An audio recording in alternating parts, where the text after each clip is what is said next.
Hello everyone, मेरा नाम Ruby Saroj है। मैं वर्तमान में लेक्चरर के पद पर हूँ।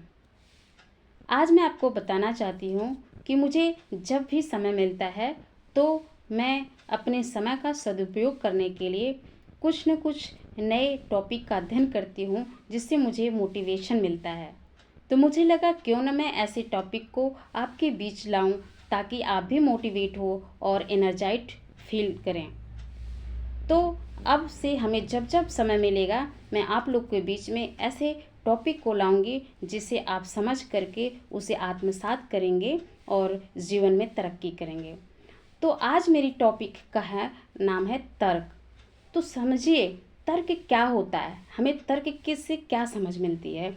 देखिए, जो तर्क का अर्थ होता है किसी भी विषय पे गंभीरता से विचार करना, उसका उचित विवेचना करना होता है। ऐसी क्षमता तर्क के माध्यम से ही विकसित होती है। तर्क केवल बहस या वाद विवाद का साधन नहीं है, बल्कि यह सत्य और असत्य, उचित और अनुचित, वास्तविक और काल्पनिक के बीच भेद करने का सर्वोत्तम उपाय है। तर्क के माध्यम से मनुष्य ने ज्ञान को व्यवस्थित किया है, विज्ञान को जन्म दिया है, समाज को दिशा दी है, सभ्यता को ऊंचाइयों तक पहुंचाया है। जीवन में हम विभिन्न परिस्थितियों का सामना करते हैं और ऐसे में ठोस निर्णय लेना आवश्यक होता है कि तर्क हमें अनुकूल और प्रतिकूल परिस्थितियों में निर्णय लेने के लिए प्रेरित करता है। जीवन की वास्तविक शिक्षा तर्क पर आधारित होती है। केवल ज्ञान अर्जन करना ही पर्याप्त नहीं है, बल्कि समस्याओं को तर्क की कसौटी पर परख कर उचित समाधान विकसित करना भी शिक्षा का उद्देश्य है। विज्ञान की पूरी संरचना तर्क पर निर्भर करती है।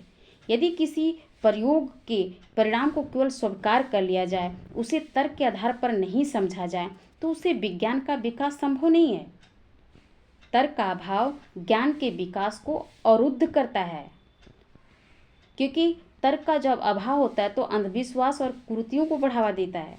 जब तर्क कल्पना के साथ मिल जाता है तो सृजनशीलता के नए द्वार खुलते हैं। तर्क ही भविष्य की संभावनाओं के लिए ठोस आधारशिला बनाता है और मानव जीवन को प्रगति के शिखरों तक पहुंचाता है। मनुष्य के लिए तर्क की महत्ता समझना, उसे अपने जीवन में अपनाना आवश्यक है। यह न केवल व्यक्तिगत विकास के लिए महत्वपूर्ण है, बल्कि समाज और सभ्यता की प्रगति के लिए भी अनिवार्य है।